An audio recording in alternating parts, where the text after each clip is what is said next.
Добрый вечер. В эфире Прайм на телеканале АТР. Это время, когда мы говорим о наиболее важных для страны темах и разговариваем с наиболее значимыми людьми. Сегодня у нас такие себе премьеры, потому что люди, которые пришли ко мне в гости на мой Прайм, никогда не были, оказывается, на телеканале АТР, хотя мне ментально близки и нам всем, наверное, больше, чем все остальные. Это ветераны войны с Россией, Александр Матяш, ветеран войны, ныне он бизнесмен.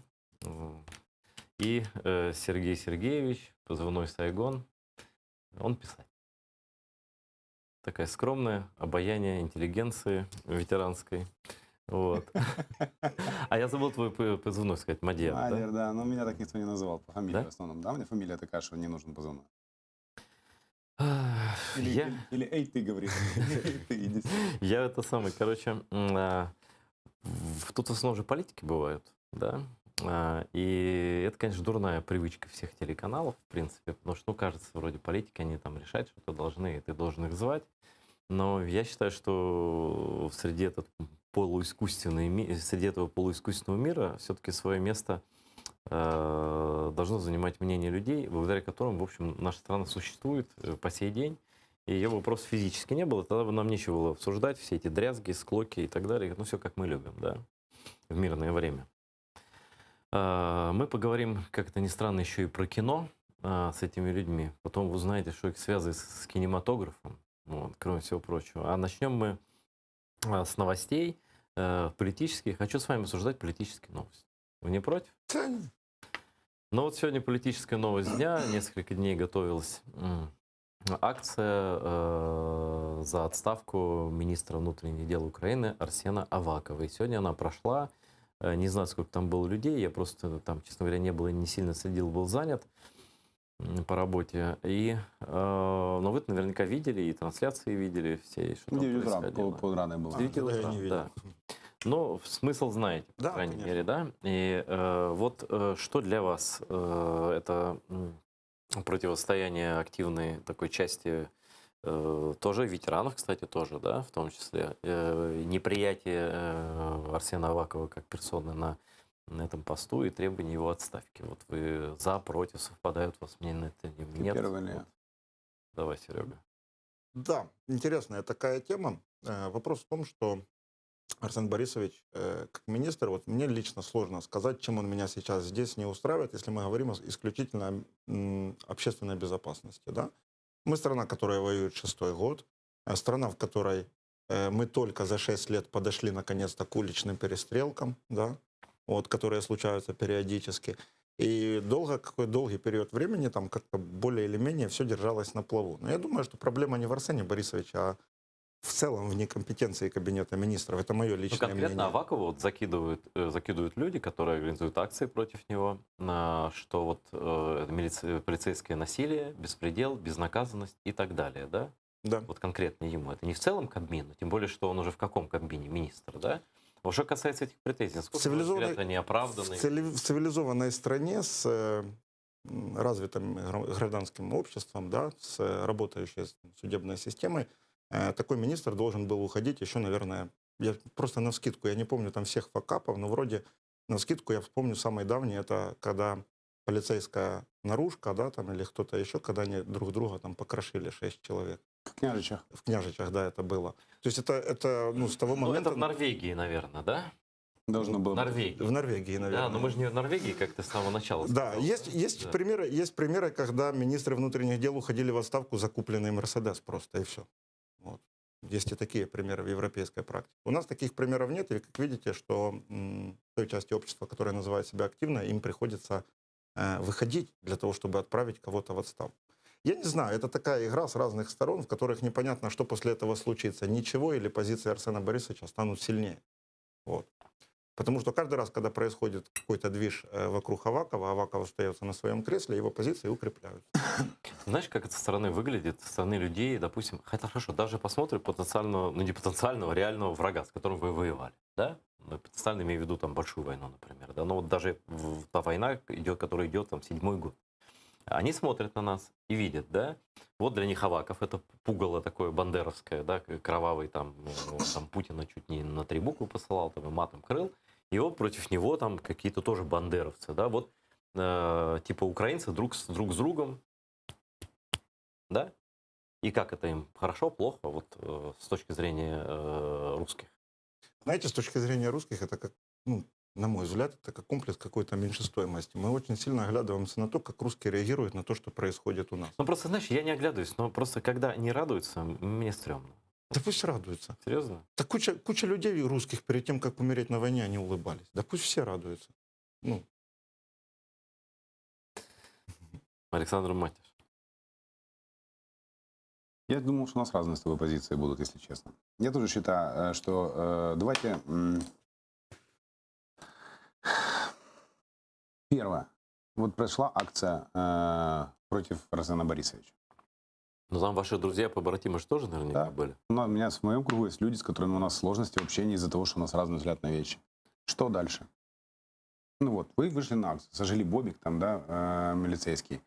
Там какой-то мужик себя поджег. Результат какой? Авака ушел? Но на мой так просто взгляд аналитический, он и не мог уйти. Окей, тогда зачем стрелять из пушки по воробьям? Первый вопрос. Второй, Ну, наверное, они имеют в виду накопленный эффект, что вот если протестовать, указывать на то, Представь, в конце если бы, концов, Эйдер, если бы это все, всю эту экспрессию направить в конструктивное русло. Ну, давай будем откровенны. У нас такое количество чвар, мы об этом разговаривали с тобой до эфира, между собой, что уже непонятно, кто не зашкварился. В одной компании зашкварился один, в другой. Все плохие. Тот за Авакова, тот против. Вышли голосовать сегодня люди против... Они имеют право высказать свою позицию. И хотя бы то, что их не покрутили, и не посадили, не поломали никому голову, как это было бы в России, это уже большой плюс в пользу Арсена Борисовича. Он мне не друг, он мне не симпатичен. Но давайте будем откровенны.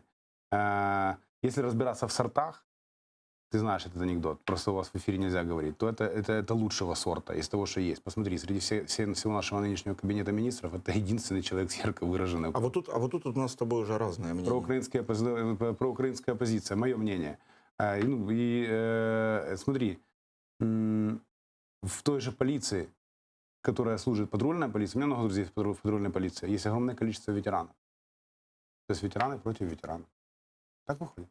Мы почему-то во главу угла ставим конкретно одного какого-то министра. Ведь на самом деле, ведь не Аваков ездил в Княжичи стрелять, правда? Точно. Типа, вот, ну, лично, непосредственно он сам. Тут больше речь идет, наверное, о том, что вся система исполнительной ветви власти, она как бы сама по себе не работает. Мы пробовали, 93%, если я не ошибаюсь, тех, кого люстрировали, восстановились через суд. Среди старых полицейских, тех, которых называют, да, там, милиционерами, среди старых полицейских есть люди, которые умеют раскрывать преступления, и среди новых полицейских, которых пытаются возвести в идеал и сказать, вот их не трогайте, они новые, есть совсем некомпетентные люди. Вот. Нужно перезагружать систему. А поменять Авакова на... нельзя в рифму сказать, жаль. А поменять Авакова на не Авакова, да, ну, то есть система останется та же самая. Что изменится? Ну, по большому счету. Я не против поменять Авакова. Несомненно, он не відповідає як він там, господи. Займаній посаді. Да, займаній посаде. Я не спорю с этим, и не спорю с тем, что его вот эти игры в сильную полицию часто в посттоталитарных обществах стают узурпацией власти и полицейским государством. Ну, то есть вот ваше мнение такое, да? Вот Да. многие ему тоже закидывают такое, что он суперминистр, создал суперминистерство. Но действительно, на фоне всего остального это выглядит работающей, достаточно вертикальной, мощной, военизированной структурой. Правильно? Такой силовой и достаточно серьезный. Ну, самый большой уж точно, но после армии, да? Вот. Что он действительно может стать диктатором, там, взять власть и так далее. Такие вещи слышал. Вот насколько это реально, на ваш взгляд? Пока это не случилось, сложно оценивать реальные шансы. Просто тут есть еще как бы политическая актуальность этого всего действия, да, и политический момент этого всего действия. Вот. Я не знаю все там рычажки, механизмы, которые типа вращают государственную машину, но будучи самым долгим министром вот, постмайдановской стране, я думаю, что Арсену Борисовичу там виднее. Уж он точно знает, какие винтики надо стопорить, и какие винтики надо там задействовать. А когда, ну, типа, приходит солдат, как я на эфире, рассказывает, насколько реально, чтобы узурпировал кто-то власть, ну, не знаю, Ну, честно. ты не только солдат. Ты книги пишешь, ты анализируешь. Я смотрел твои интервью, там такая политическая аналитика, половину экспертов выгнал бы нафиг. Уже просто. краснее. Уже Фонд спасибо. красный просто. Да, повезло, фонд красный. Саш, Да. ну ведь дело разве в одном министре? Не в министре. Сереж, я прямо удивляюсь, я вынужден тебе говорить твоими словами. У нас проблемы в исполнительной ветви власти. Давайте не будем А в говорить- судебной нет проблем? Ты снял с языка. Мы будем говорить о судьях. Я лично с этим сталкивался какое-то время назад, и это все управляется в ручном режиме. Либо, если ты хочешь, чтобы твое дело довели до конца, ты либо стоишь над душой судьи у ее помощника, либо ищешь знакомых, которые позвонят этой судье и будут это Саш, решать. ну, значит, если судебная власть гнилая, если она не реформированная и такая, можешь что угодно делать, любые танцы исполнять на любой ветви власти. Если корень прогнил, это дерево никуда не Все верно. годится. Поэтому давайте не будем разбираться в сортах. У нас в стране огромные сложности. Ну, объективно. Экономически, поскольку я работаю в реальном секторе экономики, я понимаю, что плюс-минус происходит хотя бы в той нише, в которой работаю я. Да, Аваков, наверное, не самый желанный министр. Мы все хотим, чтобы был кто-то лучше. Почему нет желающих занять его место и сделать что-то лучше? Есть какая-то программа? Посмотрите, у нас Ульяна Супрун, ее особо никто снимать не хотел. Она запустила реформу. Где Ульяна Супрун? Дома? Дома. То А есть- реформу запустила успешную. То есть вопрос, смотри, еще в том, да, что когда ты говоришь «иди, Аваков» или «иди, Супрун» или Что «иди ты кто-то», предлагаешь взамен? ты должен что-то с командой прийти, назвать. То есть вообще вот мне британская политика в этом плане нравится. Да? Это альтернативный кабинет они могут создать. Да, и говорит, вот это наш вот он имеет такое мнение. Я уважаю каждого личное мнение, и протестующих, и знаю их многих там и так далее. Но давайте все-таки, вот сейчас, ну вот нет Авакова вообще, да? Вот ушел, он сказал, да ну вас там нафиг, или там ему сказали, как угодно, там Зеленский ему сказал и так далее. Этой структурой должен управлять человек, ну, точно не пророссийских взглядов, мягко говоря, потому что там и ветераны и так далее работают, и человек, который сможет эту систему тоже эффективно руководить и реформировать, к тому же. Я просто не вижу предложения такого. Может, есть предложение, что ты хочешь? Смотри, я не хочу, я не самоубийца. Смотри, Эдер, система будет реформироваться под что-то. Ну, Какая? Ну давай мы, раз мы уже начали... вообще-то под Конституцию должна реформироваться, Послушай, под закон, под реформу. О какой конституции мы сейчас с тобой разговариваем, если большинство, превалирующее большинство граждан нашей страны не понимает разницы между ответственностью президента, Верховной Рады и Кабинета министров? Они не понимают, чем отличается исполнительная от законодательной власти. Я лично с этим сталкивался. Подожди, Серег, я сейчас закончу. Давайте будем говорить, у нас есть системная проблема, которая длится в этой стране на протяжении 28 лет. Сколько? С 93-го года, да? С 91-го года мы получили независимость. 28,5 лет в этой стране мы проживаем как постсоветское Это государство. есть постсовок. Вот. Никто же не реформировался. Послушай, Кучмизм, он жив и... Тогда давайте говорить не об Авакове. Ну давайте говорить не об Авакове. А давайте говорить о людях, которые не понесли наказание за свои преступления. Мой, например, сослуживец, мой командир Женя Завгородний, идеальный по честности человек. Я более порядочных людей не встречал. Он был одним из первых детективов в НАБУ. Из 70, которых американцы готовят. Я не буду говорить, сколько у него была заработная плата. Но у него заработная плата очень большая для наших реалий. Чем закончилось? Он уволился сам. На него ДБР завело уголовное дело после того, как он уволился. Я ему задал вопрос, говорю, Женечка, в чем НАБУ не работает? Он говорит, слушай, мне для того, чтобы качественно подготовить к суду, он занимался судьей Чарльзом, кстати, если я не ошибаюсь, этим, по-моему, чувак, который через окно сбежал. Говорит, мне для того, чтобы качественно подготовить доказательную базу, юридически обґрунтовать, подготовить документы, мне нужно 3 детектива. И тогда у суда тогда не будет аргументов, за деньги нельзя отпустить этого человека. Говорит, а у меня каждый детектив имеет по 5 дел. И за каждое дело пришел чувак из прокуратуры, у нас есть показатели, мы должны по показателям работать. Говорит, я так работать не хочу. Давайте тогда разложим всю нашу структуру на составляющие и будем понимать. Мне вся эта история с митингами, я, еще раз говорю, я не симпатик Авакова. Я стараюсь смотреть на это безэмоционально. Но я вижу проблему значительно шире. И от того, что вы, все вместе, мы вышли, покричали, что изменилось? Вы Юлю с Рифом выпустили? Я считаю, что... Один из вопросов, которые задавали Все сегодня в верно, Верховной Раде. все верно. Мое личное отношение к тому, что произошло, это появление, например, нашего президента на эфире, который прогарантировал, которому неправильно внесли информацию. Это могла быть банально подстава Авакова. Я не знаю, как это происходило. Я за Юлю и за Рифа. А проблема заключается в том, что какого-то судью за взятку выпускают на поруки под домашний арест целодубовый при наличии стопроцентной доказательной базы суд. А каких-то людей, на которых доказательная база склепана из говна и палок, Их держат полгода в тюрьме. Ну, то есть закон не для всех равен. Всё да? верно. Вот у меня много друзей литовцев. У меня один человек, который был тогда в МВД, кстати, в литовском, сказал, что когда они в ЕС вступали, им же сказали, типа, вот вам типа полгода, чтобы все было как положено. Ну, ветви власти, там, правосудие, полиция и так далее, новые люди, иллюстрации, все такое прочее. Они собрались, сели вместе, сделали это за 3 месяца. И они в ЕС, и самая передовая сейчас страна из всех стран, бывшие страны, они уже опережают многие страны старой Европы. Слушай, Просто по развитию. Почему у них так получается, ты ответишь? почему у нас так не получится? Ну, пусть это Серега. Скажи, ты знаешь? М-м. А я знаю ответ, потому что... Не знаю ответа, просто ответ насколько системный, что все равно в конце... Почему у нас чем А я мы- Да потому что мы лысые? Азия. Да потому что мы Азия. Все, вот мой ответ, потому что мы Азия. Азия, привыкшая, которая может любого чувака взять на полгода, закрыть без доказательной базы, которому могут опустить почки в райотделе, девушку, которую могут изнасиловать в этом же райотделе. Вот. Или Ребенка, которого можно застрелить. Бизнес, который основывается на системе откатов, государственное управление, которое основывается на системе смотрящих. Вам не кажется, что это Азия, глубокая, беспросветная Азия? Это точно не Европа с законами, с судами и со всем прочим.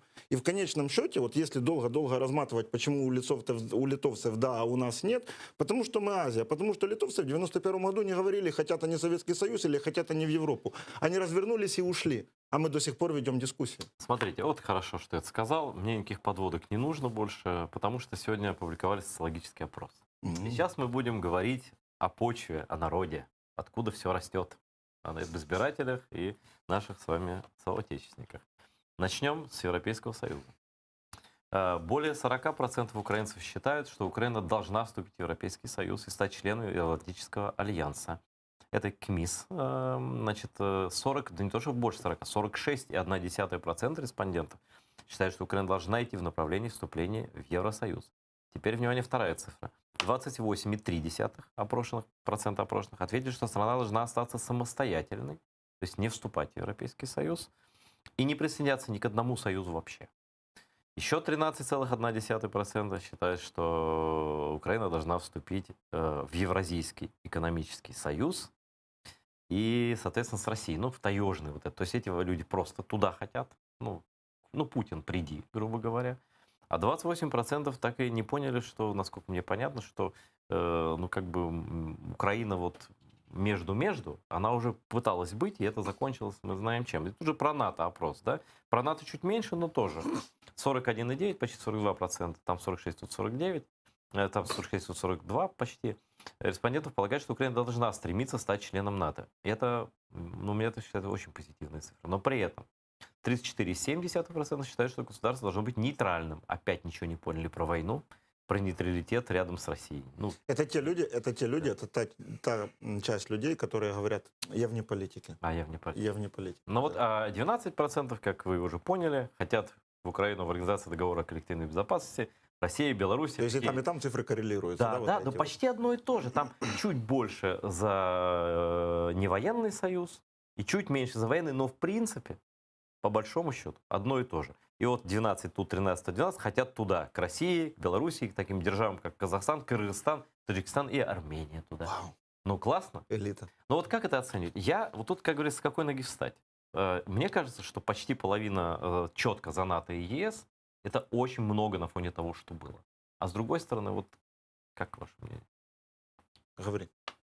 Айдер, давай будем понимать, что война в этой стране коснулась очень малого количества жителей. Прямо или опосредованно. Ну, по твоим вот подсчетам, ментальным таким. Для людей, которые вовлечены в то, что происходит, не более 20%, на мой взгляд. Которые четко... У меня на 5 меньше моя цифра. Так что где-то, 15, да, можно посерединке взять 17 и будет. Вот, это люди, где-то которые, у которых в семье кто-то служил, воевал. Мгм. Люди, которые видели войну своими глазами и вынуждены были переехать на большую землю, на неоккупированную территорию. Есть люди, у которых кто-то погиб, есть люди, которые занимались волонтерством или каким-то образом с этим сопряжены. То есть они делают какую-то работу, там, например, работают на военных предприятиях. Мгм. Вот таких людей, на мой взгляд, там, до 20%.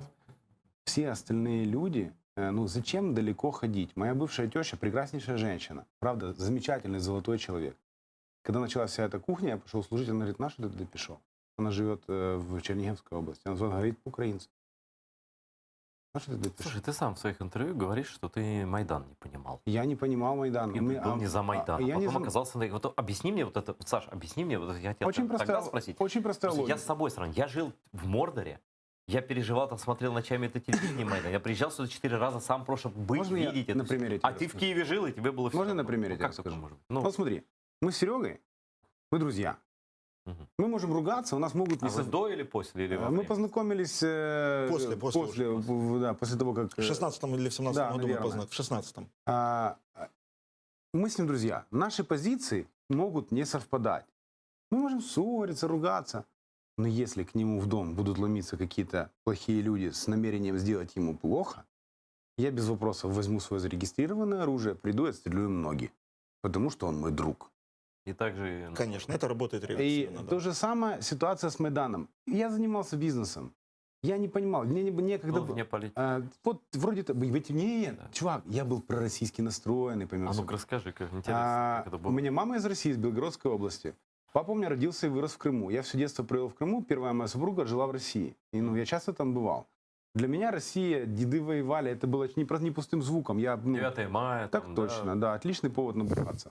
Вот. Да. И для меня это было не пустым звуком. Для меня русские братья. Я ездил, меня там встречали, меня там любили. Я вырос в Крыму, в котором украинцев, украиноговорящих считали унтерменшами, недочеловеками. Слушай, да у них бабок нет. Чего они говорили? Приехали. Ну, а крымских татар, ты галыча- знаешь, как относиться. Да, галычане приехали, у них денег нет, давайте лучше москвичам сдадим, они больше заплатят. За крымских татар это вообще отдельная история. Чемодан, вокзал России. Я помню этот прекрасный этот разговор в Симферополе с моим другом, с которым я вырос, и который голосовал за Крым наш. В итоге я сказал, что я приду, и обязательно он мне за это ответит. Ну-ка расскажи, интересно. Что? Про Крым. Есть такой у меня друг, я не знаю, я надеюсь, что он это увидит, Денис Королев, который заболел онкологией, приехал ко мне сюда лечиться. Жил у меня в квартире. Его супруга, она, не буду говорить ее фамилию, потому что она сейчас живет здесь, моя лучшая подруга из той жизни. И она его вылечила здесь. И когда началась эта вся кухня, она стояла на проукраинском митинге, Мгм, а он говорит, не, ну, братан, ну Крым же крымский. мгм. Я говорю, ну жди. Я говорю, у меня память хорошая и здоровья достаточно. Я доживу до того возраста, когда я приду и задам тебе этот вопрос. Так вот, я был в России в тот момент. Но когда вошли войска в Крым, прости, я вырос в Крыму. И какое вы имеете право заходить на нашу территорию? У вас своя возня, у вас Чечня, которую вы оттяпали у Ичкерии. У вас есть там вся эта кухня. Подождите, пацаны, вам скоро Западную, Восточную Сибирь отдавать. Вы еще просто не А сообразили. когда ты понял крымских татар? Когда мой друг Максим Музыка с батальоном Крым Знаю. нас отперся на Саур-могилу, их было 11 человек, группа Гордейчука, они все были не оформленные, кто-то погиб, кто-то получил ранение. А Максима Музыку я знаю с самого раннего детства, мы жили с ним в соседних парадных, и выяснилось, познакомились мы по-взрослому уже после войны. В детсаду. Да, в детском саду мы ходили в одну группу и жили в соседних парадных. И вот тогда я начал понимать, что у людей забрали землю. Потому что, Тейдер, кому как не тебе знать, что сейчас твой народ изгой на своей собственной земле. Это длится 240 лет. Ничего, Мордор сгорит. Недавно же был праздник национальный татарский. Праздник было. Сожжение Москвы татарским. 1671 год. Я придумал лозунг, тогда я тебе похвастаюсь. Там из династии Гераев, это хан Девлет Герай, первый. Он взял Москву. Это был второй, кстати. Взятие Гераи дважды брали Москву. Но они такие добрые почему-то были, они уходили там, что-то проплатили там, как положено тогда было, они уходили. То есть не добивали гадину. Вот единственное. Я придумал лозунг такой: слава Украине, героям слава. Да? Вот, то есть можем повторить, там люди начнут, деды воевали, все такое прочее. Вот. А ты, Сергей, когда ты узнал о крымских татарах, когда ты понял, это же крымстарский канал, я хочу вот у всех спрашиваю одно и то же. Потому что нас не понимали, нас не видели. Знаешь, у меня батя водитель, водитель большой машины. У меня как-то вот всегда было проще понимать. Мы же компактно проживали у себя, очень похоже на вашу степь, только это Днепропетровская, чуть-чуть прохладнее, наверное. Юг Днепропетровской области, да? Скорее запад Днепропетровской области. У меня батя работал на зерновозе, и каждый год ездил в Крым, получается, на уборочную. Вот. С этим, я не понимал, кто есть, да, татары. Я просто был с ними знаком. Мы как-то, я ездил с ним, там общался со своими, опять же, сверстниками, получается. Потом уже появились какие-то там мобильные телефоны, мы как-то ими что-то обменивались. Никогда эта связь долго не держалась. Так или иначе, я понимал, да, там, что вот у нас есть такой вот крымско-татарский народ, у которого есть своя автономия, который, в принципе, вот, живет как может, делает, Своей что может. автономии у нас не было. Это была русская автономия. Э, АРК с русским флагом. Где? Где? В Крыму. Ну, АРК я, это же русская была автономия. я говорю до... А, тогда да. Да, до я войны, говорю да, да. до войны. Я Да, говорю до извини, войны. просто это я Ну и сейчас Крым я считаю украинским, вообще не понимаю. Он у меня не красится в другой цвет, Крым. Вот. Потом 14 год пришел. Ну вот, и когда уже, ну, Крым именно вот отобрали, в прямом смысле слова, его оккупировали, да, я вдруг понял, что есть куча людей, которые теперь нежелательны у себя дома. Вот, я что-то сразу подумал, что у нас же, ну, с украинцами, у татар вроде никогда, не вроде, а я не могу сейчас притянуть где-то вот в новейшей истории. Да в обозримом прошлом нет. Это все средневековые Да, феодальные войны. И да. их, это надо все перебивать и жить дальше, и двигаться. Мы жить будем завтра, а не вчера в каких-то феодальных войнах. Ну тогда Украина Я на потом- Литве войну объявить. Да, да, да. Кому-то, да. И я понял, что у людей просто вот, у людей отобрали их право, что ли. Дом. Вот. А как я соотнес это уже потом с военным, да, мне не повезло, но не повезло, мне не пришлось служить с крымчанами, вот, с крымскими татарами. Мне не пришло, но я служил с пацанами с Донецка. Вот. И мне по большому счету было, ну как, ну не совсем наплевать, но я знал, что есть какая-то дата, когда я уеду домой. Я приеду к себе домой, обую свои тапки, пойду в свою ванну, вымоюсь своим гелем для душа, вот, поем из своих тарелок, ну и так далее. У меня есть дата какая-то, когда я вот приеду, все это сниму и скажу, так, и что же дальше? А они смотрят в тепловизор на Донецк со дня в день, с года в год. Уже скоро почти 10. Вот. Когда там типа разговаривал с одними, он говорит, когда это все кончится, боже, это был 15-й год, всего-то навсего. Вот, тогда еще казалось, что это можно как-то, ну, вот, быстро все это решить. Вот, он говорит, когда это все кончится? Я говорю, фиг его знает, мне вообще без разницы. Ну, и мы немного с ним поскандалили из-за этого, Ну, конечно. ты Я просто, ну, ты очень четко не соотнес. очень четко поймал, что у нас часть крымских татар вообще не может приехать в Крым. И таких все больше и больше с каждым годом. Вот. А часть, живя там, ну, их не считают ну, за людей не считают. Давайте так. Не дают им там проводить то, что при украинской юрисдикции было. Там были митинги поминальные, да, на 18 мая. Все. Сейчас это все очень сильно придавлено. Я не буду говорить там про слежку тотальную, за детьми следят, чтобы они, не дай бог, там украинский где-нибудь стишок не рассказали, там, или по-крымско-татарски что-то. Это страшный случай, я на ОБСЕ рассказывал. Это история слежки за крымским татаром с 5-летнего возраста. Там все на примете, там все прослушиваются. Они считают нас, ну, вот, ну, в гетто такое. Оно же без забора вроде как, да? Но они знают, что эти, с ними надо вот так, да? При Иосифе Виссарионовиче, это была статья, 58-я, часть 1. Антисоветская Да, да, антисоветская деятельность и такой подозрительный элемент.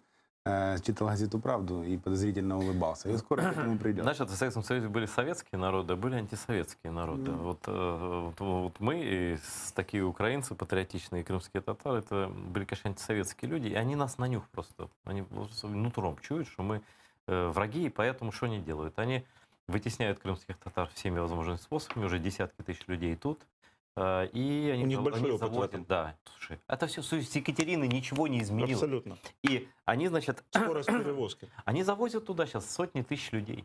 Это вообще-то описание геноцида. Вообще, тут была Лиза Ясько, глава парламентской делегации в ПАСЕ, украинская депутат. Она говорит, ну это подпадает четко, замена населения четко под понятие геноцида подпадает. Слушай, Очередное, это, конечно, А заменяли. почему мы молчали 20 лет, когда они получали больше зарплаты в Крыму, ну, моряки? Почему, когда военный пенсионер из Тюмени там считал нормальным приехать в Крым и купить квартиру? Мы 20 лет на это все Так смотрели. потому что эта земля была отдана Киевом при разных властях, якобы уже независимой Украины. Я ее не считаю тогда независимой, вообще до Майдана не считаю. Это все равно сателлит страна была. Да? Вот, так они все отдавали местной русской версии. Слушай, я был в Там 11 татарам ничего нельзя было делать, никуда не брали. Я в 2011 году был на 9 мая в Крыму, с ребенком ездил, с сыном со своим. Проходил совместный парад. Да. Морская пехота Украины, морская пехота... Какой год, Саш? 11. А в 13-м году, по-моему, или в 12-м, мне лично морпех из Феодосии, который вышел оттуда после аннексии, который оставляет северной присяги, он мне на ток-шоу на другом канале в эфире сказал: Айдер, мы готовились воевать с крымскими татарами. Мы вместе с русским флотом отрабатывали, внимание, ликвидацию террористических банд Аль-Каиды в горах Крыма, которые состояли из крымско-татарских исламских террористов. Вообще ужас. А потом пришли ребята на танках, да, из немножко другой страны. Вот. А ментальность такая была, военная доктрина была такая. То есть враг были крымские татары, которые должны были Крым отторгнуть к Турции, должны были что-то еще сделать, ну, чтобы себя совсем убить, да? Ну Вот. да. Но вот это до сих пор живо. До сих пор сидят люди во власти, при власти, которые говорят, крымские татары это же турки, они же мечтают жить в Турции. Я говорю, ну а почему тогда украинцы не мечтают жить в России? А зачем нам жить в России? Я говорю, а нам зачем в Турции? Близкий народ, ну, по языку, да? Не по ментальности, другой, там, но это же растворение моментально. С крымским татарам только с украинцами может сохраниться как нация. Там Олег, это все. И как с русскими и украинцами такая же история. Хочу сделать короткую подводку. Я абсолютно с тобой согласен, но это еще раз говорит о том, что мы живем в токсичном информационном окружении. Информационное окружение создает определенный вектор мышления тех или иных людей. Не у всех людей присутствует критическое мышление для того, чтобы взвешивать ситуацию. Там. Да плюс еще про российских каналов. Уже на 2 пальцах рук уже. Слушай, мы можем об этом жаловаться сколько угодно. Не, про то, что делать. Вы люди делаете. Ну, я же не буду здесь прямо при всех говорить, что меня завтра отсюда вывезли. Я сидел. Кто тебя вывезет? Боишься. Жечь, я могу сказать вслух. Давай. Жечь. Если не могут каналы закрывать суды, Смотри. каналы, которые несут антиукраинскую деятельность, ведут, то их, значит, нужно жечь. Смотри, Сереж, я считаю немножко... Я дополню глаголом. Да, жечь глаголом. Я считаю немножко по-другому. Я считаю, что все нормальное, трудоспособное и адекватное население должно сейчас все делать для того, чтобы стать экономически независимыми. Или государство, или за... Ну, твой бизнес маленький вроде бы, Пока. однако же, да. Но моя задача стать настолько обеспеченным человеком, чтобы у меня было достаточно ресурсов. Когда собирается группа людей, у которых есть деньги, они могут складчину купить канал. Давай про Сашу расскажу. Это очень интересная история. Александр Матиш Про трусы будешь? шьет трусы. Да. Или как он их называет, труханы, труселя, труселямбы. Он придумал 66 синонимов слова трусы, которые известны только одному ему, но они невероятно креативные и красивые. Трусы качественные, мужские, да? Так, ну, женщины тоже носят. Да? Ну, В качестве конечно. шортов? Да, как ночнушка. Да, и там они не натирают. И вот он на фронте был в белье, в которое натирало. Вот, и решил, что он больше будет ходить и другим людям делать трусы, которые не натирают. Сейчас вы еще футболки делаете. Футболки, пайты, верхний пай, это чисто крымское название. Это называется у нас толстовка, у вас называется пайта. А что это толстовка? Это русский мир. Ну, слушай, ты не выглядишь не толстый, надень толстовку. Да, мы делаем верхнюю одежду, делаем ремни, много чего делаем.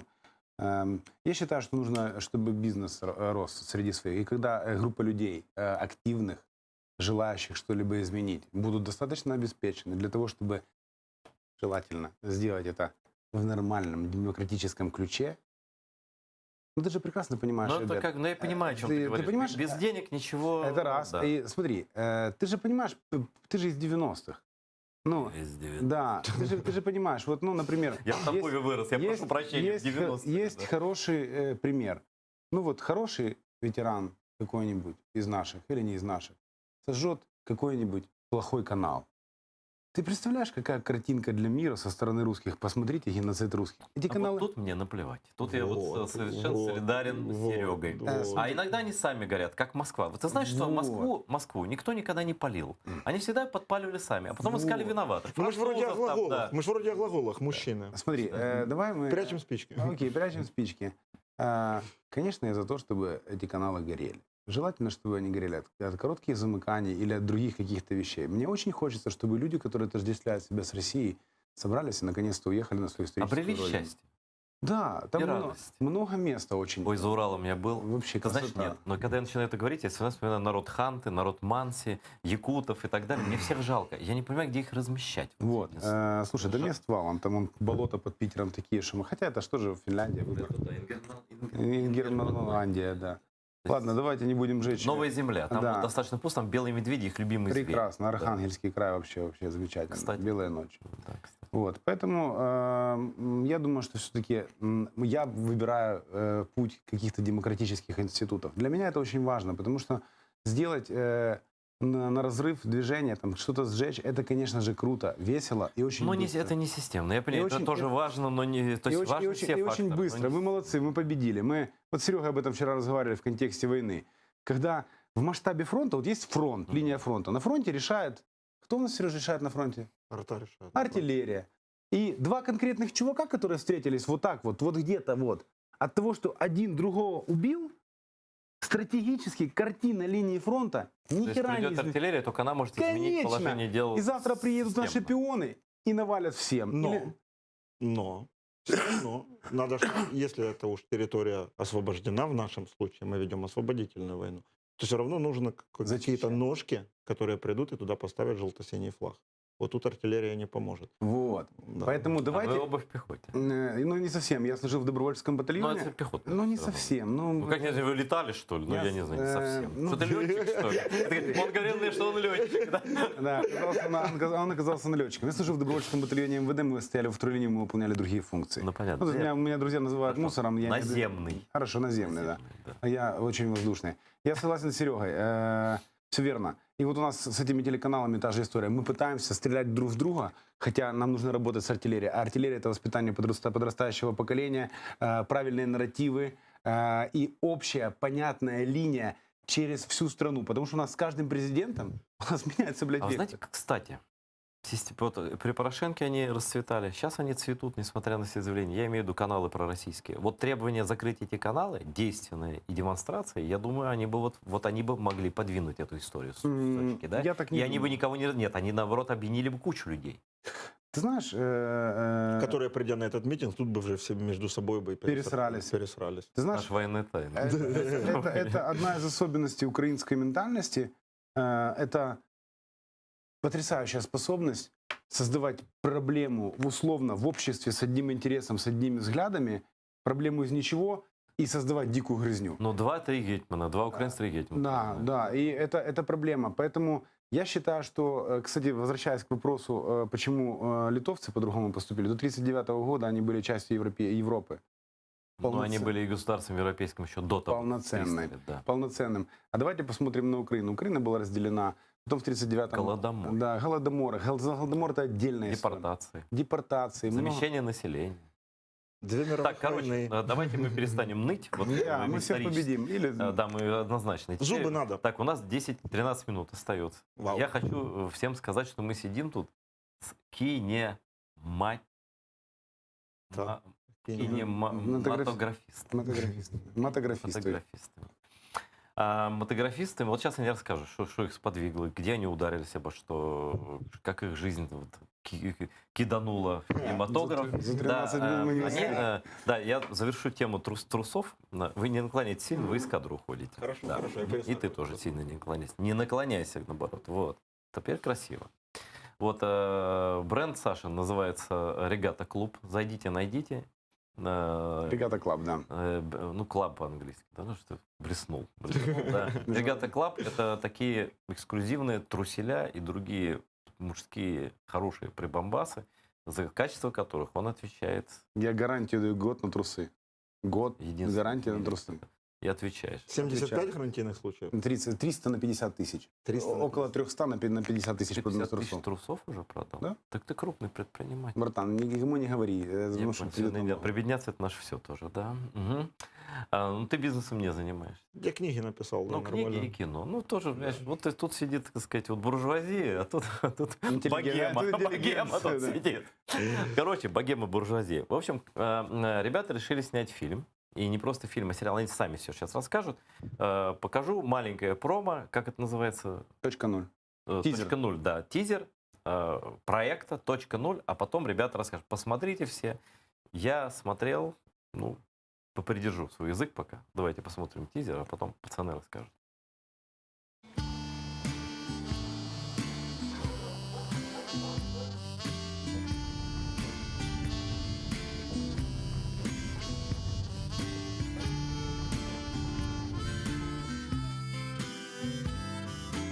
Нам просто в морі тошнить.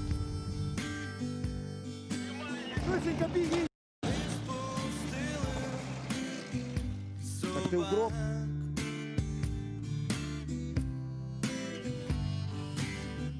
надо йти його закупити.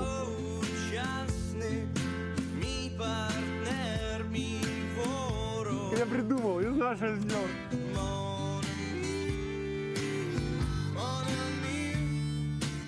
На какую позицию ты?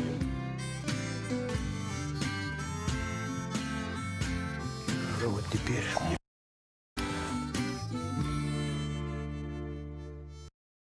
Ну вот, написано «скоро». Мой ответ «что?», «зачем?» и «почему?». Я замолкаю. Ребята, рассказывайте про ваш кинопроект. Ну, это первая серия нашего сериала, пилотная, называется он «.0». Называется она «Холодильник». Называется «Холодец». Сериал называется «.0». Почему .0? Потому что нулевая точка — это точка, в которой все заканчивается, и начинается что-то по-другому. Жизнь на нуле совершенно отличается. Первое. Пойдем от цели. Я на протяжении всей своей службы вел дневник. И для меня очень было... Я вырос на советских фильмах о войне, нас так воспитывали. И я все ждал, когда же снимут хорошее патриотическое кино, украинское, настоящий украинский фильм. Вы знаешь, вот всегда украинский театр всегда был такой недороссийский, недорусский. И всегда киностудия Довженко всегда была такая... Там, Малоросская. да, такое все... Как правильно сказать? Не будем обижать людей. Провинциальное. И вот мне хотелось увидеть фильм. Сняли «Киборги», хороший фильм. Хороший. Сняли «Котики», тоже хороший фильм. Есть еще какое-то количество фильмов, но эти фильмы не о войне. Эти фильмы для людей. «Киборги», там поют песни, классно, люди поют песни на войне. Но я не представляю, чтобы кто-то из моих сослуживцев, после того, как кто-то погиб у него в бою, отпустил пленного сепаратиста. Ну, мне сложно это понять, потому что... Но он для восприятия, извини меня, людьми, которые Верно. в войне не были. Так В том числе вот. иностранцы. Там, так. Теперь мы приходим к цели. Когда я перечитывал свои дневники, мне захотелось сделать фильм, в котором будут рассказывать о той войне, которую видел я своими глазами. Я видел ее разную. И во время своей службы, и во время последующих поездок как волонтер. Война — это резиновые тапки и постоянное неудобство. Классные собаки, хорошие люди, обязательно какой-то залетчик, аватар. Это обычная... Вкусная еда. Вкусная еда. Это обычная жизнь. Я ночью на блокпосту жрал шашлыки, смотрел на небо, думал, как такое может быть? Или варил солянку, например. Это совершенно другой мир. И тогда еще, ты когда выезжаешь из зоны боевых действий, ты приходишь сюда, и ты не можешь понять, куда ты попал. И хотелось это показать. Еда-то невкусная. Еда невкусная. И небо-то не такое. И небо не такое. Ну, женщины красивые. Ладно. Случайно выехал ко мне с интервью Андрей Стельмах, он создатель передачи на телеканале ЗИК в свое время «Стежками войны». И у него тоже была такая идея, мы закрутили эту тему. Давай снимем кино, давай снимем кино. Это мы 2 года об этом разговаривали. Давай снимем кино. Потом мы разделили обязанности. Моя задача была подобрать ресурсы, его организовать съемочный процесс. К моменту, когда все это получилось, Андрей написал сценарий при помощи других людей, и Серега помогал ему в написании сценария из задания Вы Вектора. вдвоем со Стерлингом писали? Нет. Там писал Андрюха и профессиональный сценарист. Я фамилии этих людей не знаю. Они помогали ему, потому что мы все делали сами. Денег у нас не было. Я скорее смотрел сценарий для соответствия. Ну, Да. то есть, Понятно, да. Серега дал... Консультанты. Серега, первая серия «Холодец» — это Серегина реальная история, которая произошла в полосе ответственности 93-й бригады, конкретно в месте, где стоял правый сектор. Эта история имела место быть. И когда нашлась съемочная группа, мне Андрюха сказал, слушай, давай снимем. Ну, давай. У меня были какие-то Именно деньги. вот эту первую серию сериала, который вы видите. Так точно, да. Мы снимали. Я взял все деньги, которые у меня были, купил на них еды, организовал бензин для переезда, договорился с полигоном, где мы это все снимали, взяли лопаты, взяли свое оружие, поехали, выкопали ВОП, отсняли там все. И 5 дней протусовали. То есть вы позицию вот эту точно сделали, как она Там была? было 2 позиции, просто вы не увидите в фильме. Там мы рыли отдельную позицию на полигоне, где холостых патронов нет, мы приехали со своим оружием. Холостые у нас были только на пулемет, если я не ошибаюсь. Все остальные патроны мы привезли с собой. И из своего оружия мы стреляли своими боевыми патронами, но сколько это можно делать только на полигоне, где можно стрелять, нам нужно было вырыть там то есть позицию. вы все звуки выстрелов соответствуют действительно? Абсолютно. Там Для меня это было так круто, когда я понял, ну вот это у меня были давно уже мысли о кино, это как бы кино не мое кино, тут это тот случай, когда вот Саня говорил о том, что у него будут проблемы, я появлюсь, и мы их порешаем. Это тот случай, когда звонит мне мать и говорит, короче, слушай, там, пупсик, давай завтра там в 6 или в 7, я не помню, утра, я за тобой заеду, там надо поехать. Я не слышу, он очень быстро разговаривает обычно, когда спешит. Говорю, куда поехать, что делать? Не то, что я не... В кино и сниматься. Ну, в кино, так в кино. Что взять с собой? И вот, и мы когда приехали, и когда я понял, что мы будем стрелять настоящими патронами, и это будет все писаться, то есть на звук, это классно, потому что я раньше всегда думал, что нельзя в кино вставлять чужие звуки. Не то А пальто. все фильмы про войну, которые вы слышали, звуки другие. Я просто видел, как подмонтируются звуки, поэтому я так думаю, что Голливуд в этом преуспел куда сильнее. Есть же, опять же, там, ну, насколько я понимаю, у киношников какая-то общая база звуков, с которого можно что-то Ну, там, понятно, да. что-то вытянуть. А тут всё настоящее. Нельзя этого делать, потому что вот первое несоответствие, когда чужие звуки в бою.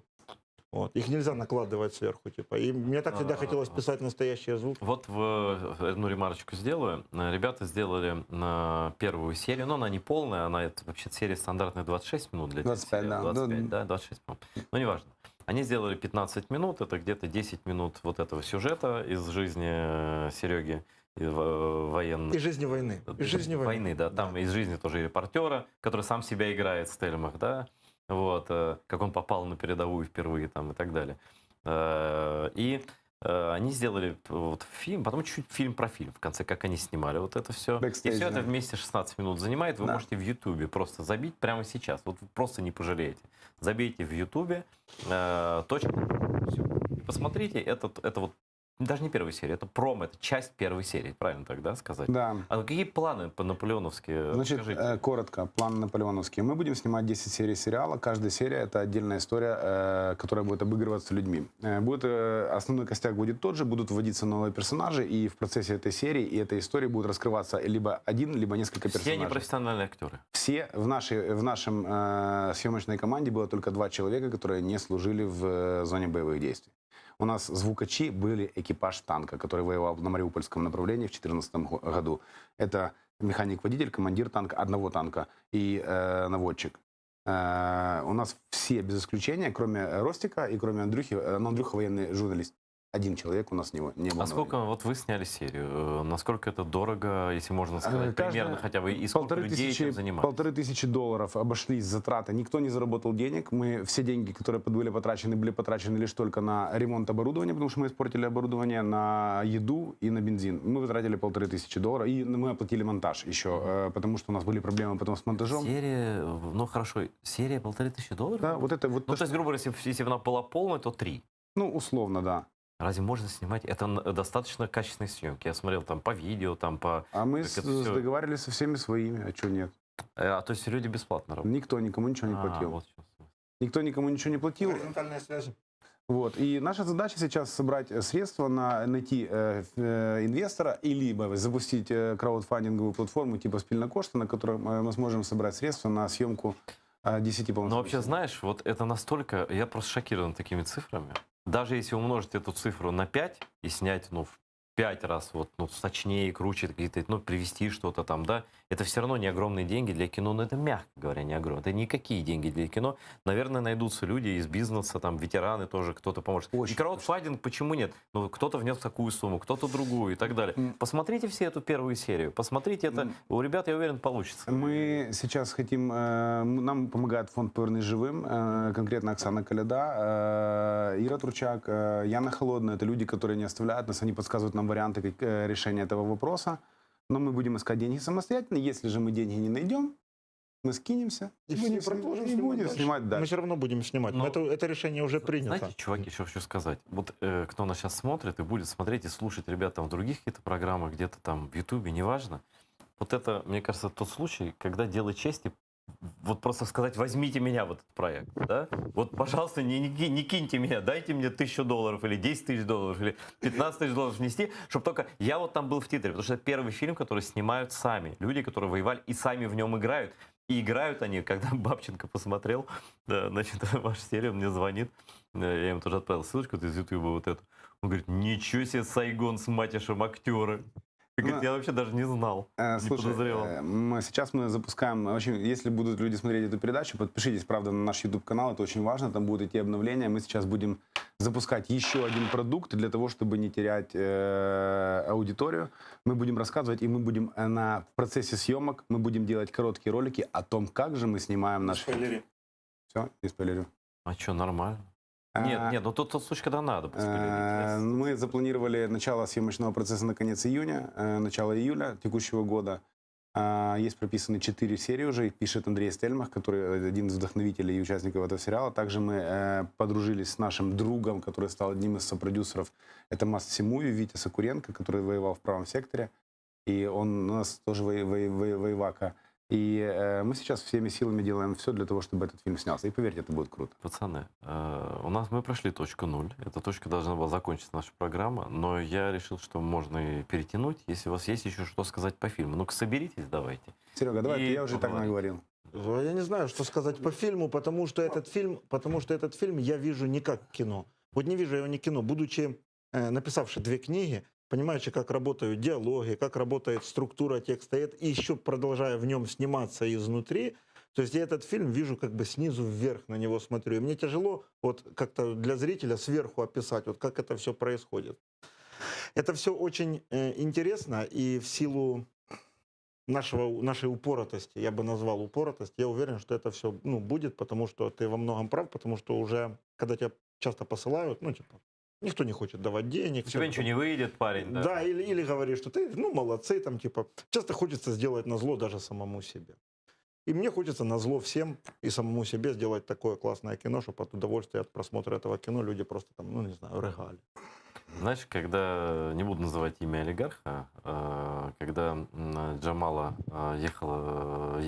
собиралась в Стокгольм, да, ей не хватало денег там на определенные спецэффекты. Ну, это же все что же с миру по нитке. Ну да. Она тоже. И один олигарх ей сказал, сказал, ты татарка, ты никогда не победишь. Зачем я тебе буду это все? Да? И вот она такая тоже, типа, упрямая. Это дополнительная мотивация, конечно. Она про себя подумала, я так думаю, ей в голову не лезет, ах, я татарка, я не победю. Угу. Я коротко хотел бы сказать, мы обращались за финансированием к нескольким очень медийным людям, к бывшим политикам. Очень уважаю. Но не было у них времени для нас, они там какие-то продуктовые наборы отправляли. Мы же не будем подсказывать, кто это. А я пришел, они сказали, у них нет денег. Я хочу просто для них обратиться к ним. Если вы рассказываете о том, что вы строите будущее, ваше будущее — это следующие выборы, если вы доживете. Вот благодаря таким фильмам, может быть, вам удастся воспитать новое патриотичное поколение тех людей, которым сейчас 14-15 лет. Это ваша электоральная группа на следующих выборах. Нам, по большому счету, ваши бабки не нужны, мы и так снимем. Но мы и пропарафиним вас нормально в этом кино. Поэтому мы делаем... Цель нашего кино не просто побаловаться и посниматься, повеселиться. Цель нашего кино, чтобы вот эти ребята, которым сейчас 14-15 лет, чтобы они поняли, что страна Украина, которая в разы меньше сильной России, в состоянии показать такой волчий оскал, что они больше сюда никогда не зайдут. Чтобы русский мир не засал обратно, грубо говоря. Сейчас у нас такой шанс, вот мы за эти годы, да, так от них, особенно молодежь, отстранилась, и сейчас нужно этот добивать, как в боксе, да, или там в боях без правил, да? Не знаю, добивать, потому что если сейчас отжаться, так значит встать, как в Советском Союзе, помнишь, был, Запад вроде его победил в холодной войне, такая, ну ладно, пошли, вот вам ядерное оружие, вот вам окорочка, вот оно и вырос опять медведь, да, мы не должны, это русский мир, это агрессивная среда, с ней нужно бороться только, хотел бы еще сказать, очень важно, наверное, с этого вообще надо было начинать, я хотел бы сказать, если уж есть возможность обратиться, спасибо ребятам, нескольким десяткам тысяч ребят, которые сейчас держат 420 плюс километров линии фронта, дают нам возможность общаться здесь с тобой, быть такими красивыми, снимать кино, пить вкусный кофе, и рассуждать о политике. Абсолютно. Потому что без тех ребят, которые держат этот маленький кусочек 420 километров, все это не имело бы никакого Украины смысла. бы не было. Да. И спасибо, что они находят в себе силы это делать год за годом и делать это качественно. И не скулят. Спасибо, Саша. Спасибо, Серега. Эти все слова я уже лично могу адресовать моим собеседникам, которые сейчас видите на экранах, Александру Матишу и Сергею Сергеевичу, позывной Сайгон. Ребят, спасибо, что пришли. Вот. Для меня это всегда отдых душой и сердцем. И я смотрю, нас везде смотрят и в Ютубе, и в Фейсбуке и так далее. Я думаю, что все-таки мы не зря провели этот час. Вообще смотрите АТР. Спасибо вам за внимание, вам за визит. Всего доброго. Переможемо. Спасибо.